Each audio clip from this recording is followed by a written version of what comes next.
Hi, I am Cesar Santos. Today I'm going to show you how to see brushes in a new way for painters. Brushes are really important.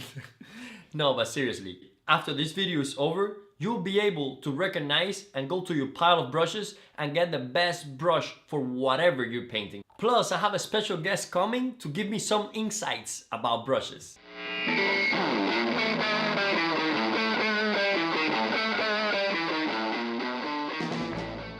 What is a brush? Well, for oil painters, a brush is an extension of their perception, an extension of their vision, an extension of our mind, and literally of our hand. That's where we put our thoughts into action. For oil painters, size matters. These exaggerated long brushes are great because you can just stand away from your subject and really have that gesture going from far. So you can actually see what's going on the other side of the brush. These are more normal sizes for oil painters. When you see shorter brushes, they're mainly for watercolor artists, where they have to paint in a horizontal position and be closer to the paper, to the surface. That way, you don't have a long extending thing uncomfortable in your face. Our special guest is Simi Jackson. She's the sales and marketing director for Rosemary Brushes. They have been making handmade brushes for over 35 years. I just turned 35, so you can put that into perspective. I used to paint with whatever brushes I could find. Synthetic, some maybe naturals that were on sale. I wasn't really particular. But after I tried the Rosemary brushes, I really loved it. So what better than to bring the person that actually creates those brushes to share some of her insights and have an interesting conversation about these brushes. Hello!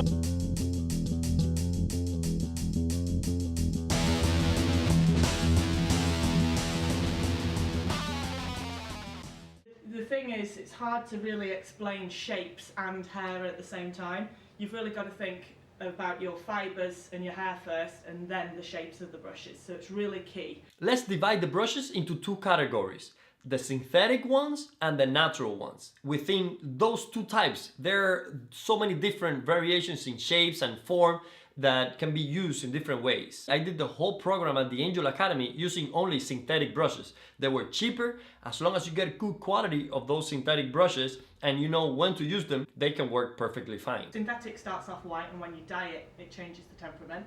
You've got your ivories that would just be your generic white. Something like this is quite popular for really getting on as much paint as you can.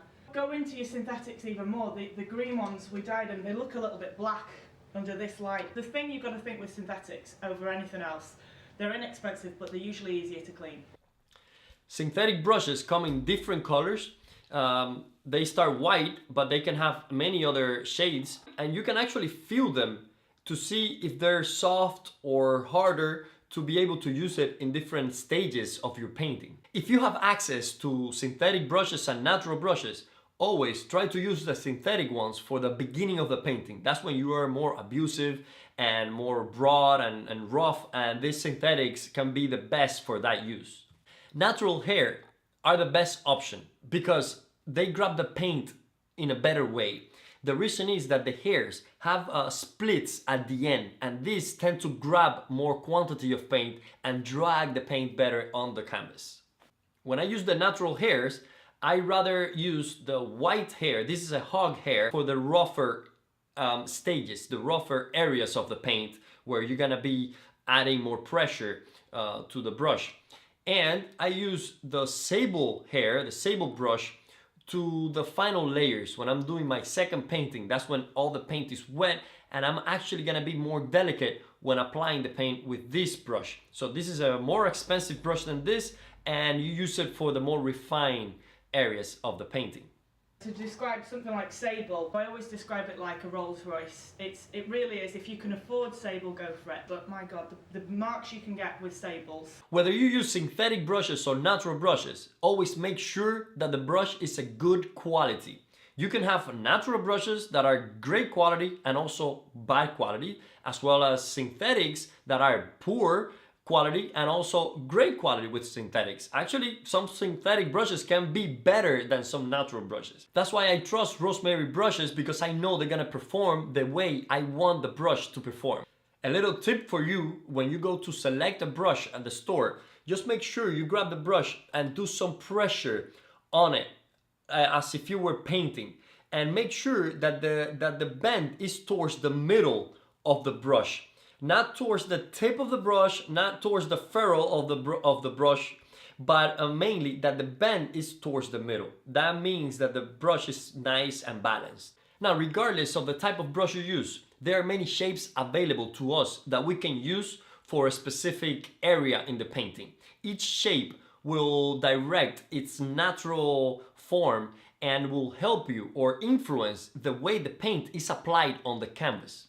The round brush is the most traditional type of brush. It's where you see the self-portraits of the masters holding a bunch of round brushes with their palettes. The traditional style was the round, but also was what we call an Egbert, which is basically a filbert but that's even longer. And that brush is great for sketching, outlining, drawing, and the round brush also gives you softer and more curvy lines and areas. For instance, when we look at this area here, I'm representing hair, and when I think of hair, I think of movement, I think of variation of color, soft, and I'm gonna use the round brush, and I'm not painting here because this is finished. But if you see like places like this, I use the round brush because I can go thinner, kind of curving it around, going in circles, and then press.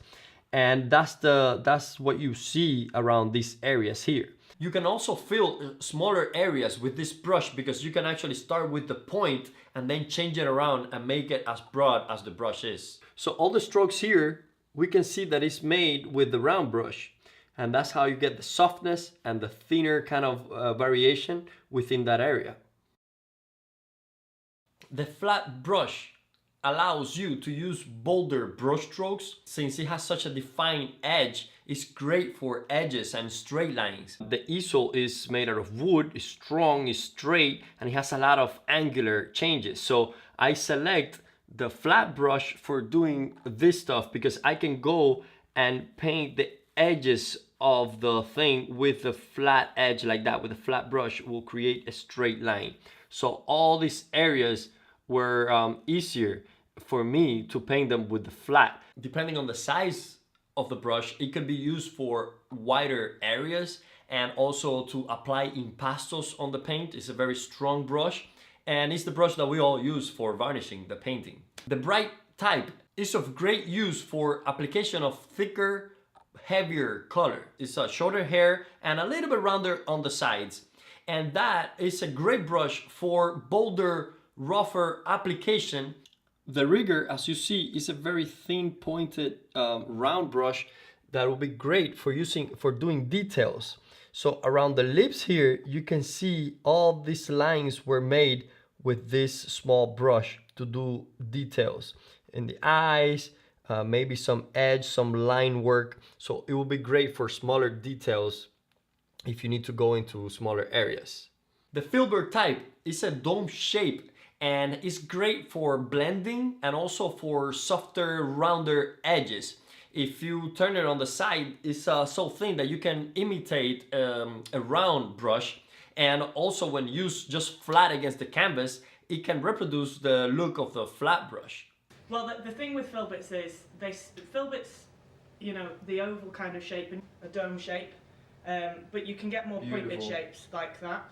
But filberts, when you start to wear them down, will become flats, and flats will become filberts. So the filbert is more versatile. You can manage and have the look of different type of brush application with only using one brush. Remember that this painting is finished, so I don't want to paint on it, but the idea is that the filbert is great for blending. The filbert is good because it has these round edges, and when you go to a corner like that, you can just go in there and move it around and blend things with each other. So all this area was done with the filbert. There are many other types of brushes, but the last one I use and I love, and it's less popular of a brush, is the fan brush.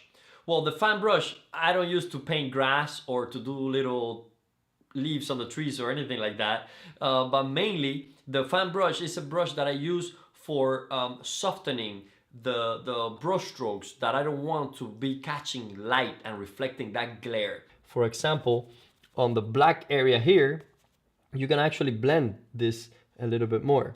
And what I use is that in an area that I'm using a lighter color, I can use half of the fan brush, and in a darker area, the other half, so they don't mix.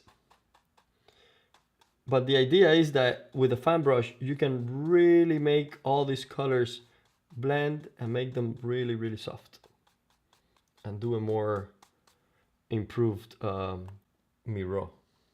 I use it towards the final layers when the paint is wetting to wet. I get the dry fan brush and kind of brush it over to get rid of all the three-dimensionality of the paint that I just applied there. That way it becomes smooth and the glare doesn't reflect as much on top of the paint application. Remember that they're there to be an extension of your arm. The whole thing is, this whole painting thing's already hard enough. You make it look easy, most people can't, make it look as easy as you. So you really need to make sure that your tools are working with you, not against you. After we learn about all the types of brushes that we have available to us and what each type does and the reaction on the canvas is, I would suggest approaching the idea of how to use a brush a little bit to the contrary of what the common belief is in terms of how to use the brush and when. Instead of looking at the brush type for its effect, I would suggest to look at the thing that you are about to paint and feel what tool is required for you to transfer that feeling, that energy into the canvas.